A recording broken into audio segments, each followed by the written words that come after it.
hobnobbing with royalty, scoffing iguanas, and scouring the ocean floor for mysterious space relics in a custom submarine. These are the normal, everyday hobbies the world's second richest man has lots more time for since moonwalking out of the Amazon C-suite earlier this year. So what actually is Jeff's routine these days? Join us as we explore a day in the life of Jeff Bezos after Amazon.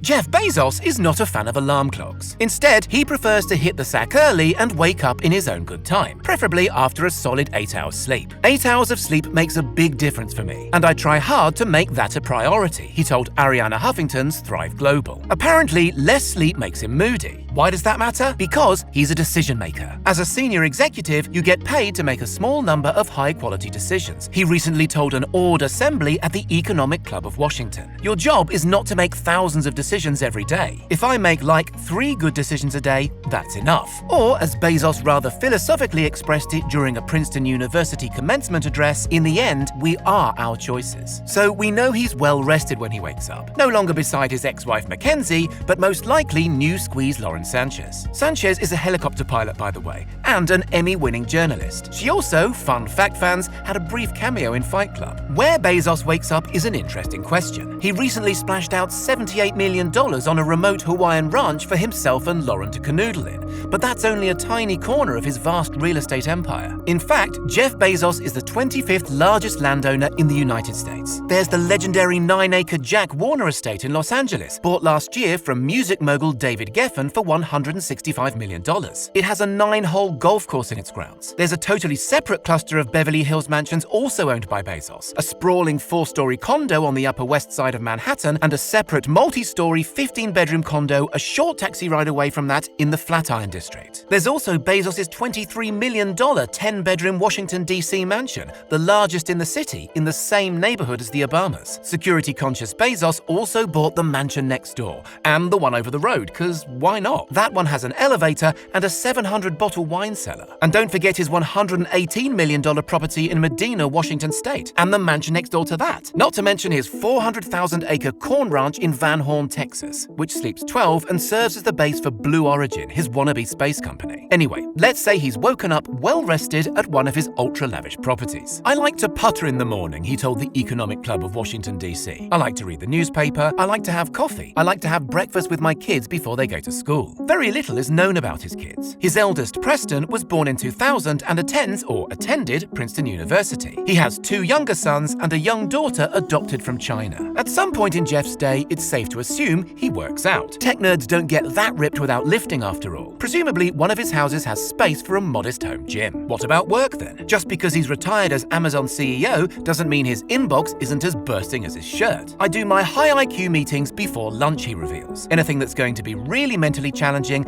that's a 10 o'clock meeting. By 5 p.m., I'm like, I can't think about that today, I'll try again tomorrow at 10 a.m. At Amazon, he was an outspoken advocate of what he called work-life harmony as opposed to work-life balance. The reason we are here is to get stuff done, he thundered. If you can't excel and put everything into it, this might not be the place for you. According to Jeff's own mom, quoted in Brad Stone's book The Everything Store, he was always a bit of a workaholic. At Montessori preschool, Bezos was regularly so engrossed in whatever he was doing that they had to pick up his chair with him still in it and move it to the next activity. A high school friend also recalled he was capable of really focusing in a crazy way on certain things. He was extremely disciplined, which is just as well, because on top of his remaining responsibilities at Amazon, backseat driving Andy Jassy's every decision presumably, Bezos also has a newspaper to run. The Washington Post is, in Bezos' own unusual turn of phrase, a complexifier. Why? Buying the paper for $250 million in 2013 put him squarely in the front line when hostilities between the media and the Trump administration boiled over after the 2016 election. It seems likely that embarrassing revelations concerning Bezos' marital infidelity only came to light as the paper was a thorn in Trump's side. Still, outgoing Washington Post editor Martin Barron has praised Jeff Bezos for being a hands-off proprietor. I knew full well that he won't interfere, said Barron, of Bezos' involvement in the day-to-day running of the paper. I've never heard a complaint, never heard a suggestion, never heard anything. Certainly, on Bezos' watch, the Post has gone from strength to strength. strength, adding over 200 staff to its newsroom, which now numbers some 900 journalists. Being hands-off at the paper presumably means he can find more time to go to space with Blue Origin. That's a dream he's harbored since devouring Jules Verne and Isaac Asimov books as a child. "Since I stepped down as the CEO of Amazon," Bezos happily told CNBC, "I have a lot of time to dedicate to this vision." His objective with Blue Origin, he claims, is ultimately an environmental one. "We are in the process of destroying this planet," he told CBS. "We've sent robotic probes to every planet in the solar system. This is the good one. We have to preserve this planet." Hence his dream of expanding human civilization off-world on gigantic space stations so our Earth can be maintained as a nature reserve. In the meantime, the centibillionaire is investing lavishly in philanthropic endeavors. Not least some $10 billion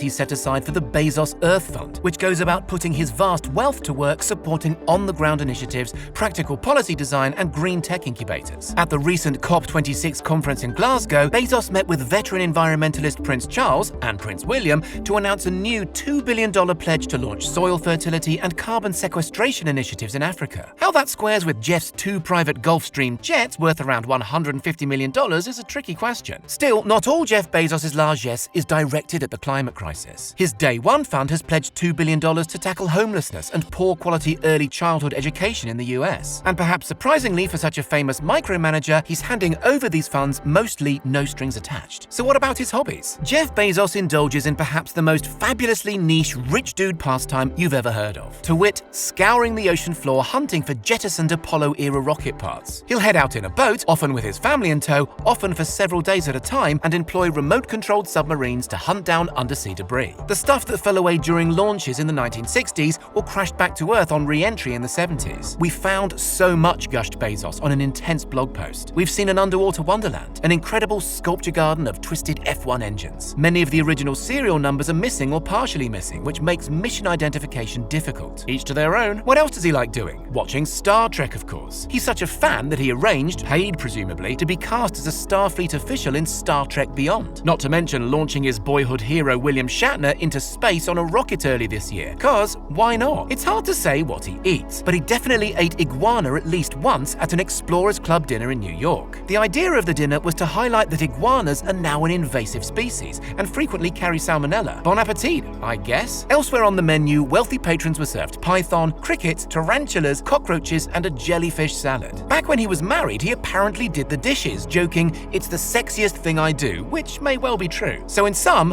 what does a day in the life of Jeff Bezos look like? As he said himself, returning to Earth after that successful Blue Origin flight in July, best day ever. What do you think? How would you spend a day if you were Jeff Bezos? Let us know in the comments. And don't forget to subscribe